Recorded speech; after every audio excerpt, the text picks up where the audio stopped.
किसान भाइयों, आज की वीडियो में हम जानेंगे गेहूं की फसल में हमें नैनो यूरिया का इस्तेमाल करना चाहिए या फिर दानेदार यूरिया का इस्तेमाल करना चाहिए। कौन सी यूरिया का प्रयोग हमें करना चाहिए जिससे हमें नाइट्रोजन की पूर्ति अच्छे से हो सके, हमारे पौधे का विकास सही ढंग से हो सके। इसके बारे में संपूर्ण जानकारी आज की इस वीडियो में हम आप सभी को देने वाले हैं। तो पूरा वीडियो ज़रूर देखिएगा, बहुत ही यूज़फुल वीडियो आप सभी के लिए होने वाली है। और चैनल पर अगर नए हैं तो SRJ खेती चैनल को सब्सक्राइब करके बेल आइकन अवश्य दबाएं। वीडियो को लाइक करें, अपने किसान भाई के साथ वीडियो शेयर भी कर सकते हैं। और कोई भी सवाल या सुझाव हो नीचे आप कमेंट भी ज़रूर करें। चलिए आपका ज़्यादा समय नहीं लेते हैं, जानते हैं कि गेहूं की फसल में हमें दानेदार यूरिया का इस्तेमाल करना चाहिए या फिर नैनो यूरिया का इस्तेमाल करना चाहिए। सबसे पहले हम जानेंगे दानेदार यूरिया के बारे में, उसके बाद में हम जानेंगे नैनो यूरिया के बारे में।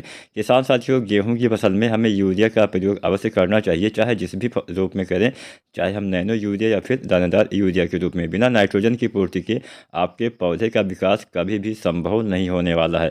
तो अगर आप यूरिया का इस्तेमाल करते हैं या फिर किसी भी रूप में नाइट्रोजन का इस्तेमाल करते हैं, तो यहाँ पे अगर हम नैनो यूरिया का इस्तेमाल करते हैं तो नैनो यूरिया का इस्तेमाल आपको अपनी खड़ी फसल में करना होता है। जब आपके पौधे का जमाव हो जाता है, जमाव होने के बाद जो हम यूरिया यानी जो हम नाइट्रोजन टॉप ड्रेसिंग के रूप में डालते हैं अपने खेत में, हम बुआई के माध्यम से या फिर बुरकाव के माध्यम से डालते हैं, उसकी जगह पे आपको नैनो यूरिया खाद का प्रयोग करना होता है।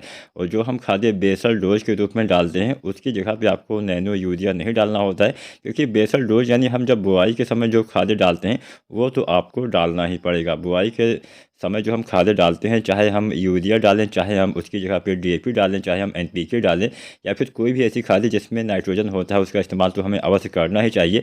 यानी बेसल डोज के रूप में जो हम बुआई के समय अपने फसल में खादें डालते हैं, चाहे गेहूँ की फसल हो या फिर कोई अन्य फसल हो, उसका इस्तेमाल आपको अवश्य करना पड़ेगा। चाहे आप DAP डालें, चाहे आप NPK डालें या फिर कोई भी ऐसी खाद जिसमें नाइट्रोजन पाया जाता है। लेकिन नैनो यूरिया का हमें छिड़काव करना होता है, स्प्रे करना होता है। टंकी में भर के हम पत्तों के ऊपर छिड़काव करते हैं। तो जब छिड़काव आप तभी कर पाएंगे जब आपके पौधे का जमाव हो जाएगा, यानी खड़ी फसल में ही हमें नैनो यूरिया का इस्तेमाल करना होता है। जो हम टॉप ड्रेसिंग के रूप में अपने गेहूं की फसल में 2 या 3 बार जो हम दानेदार यूरिया डालते हैं जिससे हम नाइट्रोजन की पूर्ति करते हैं, केवल उसकी जगह पे ही हमें जो ये आता है नैनो यूरिया, इसका प्रयोग करना चाहिए। अब हम मात्रा के बारे में भी जान लेते हैं। अगर हम नैनो यूरिया का इस्तेमाल करते हैं तो उसकी कितनी मात्रा हमें देनी चाहिए।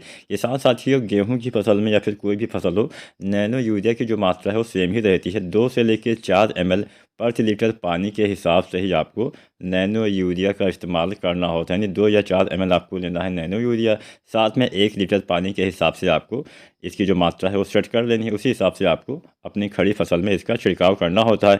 छिड़काव करने का सही समय तभी होता है जब आप टॉप ड्रेसिंग करते हैं, यानी पहली सिंचाई के बाद पहला छिड़काव कर दीजिए।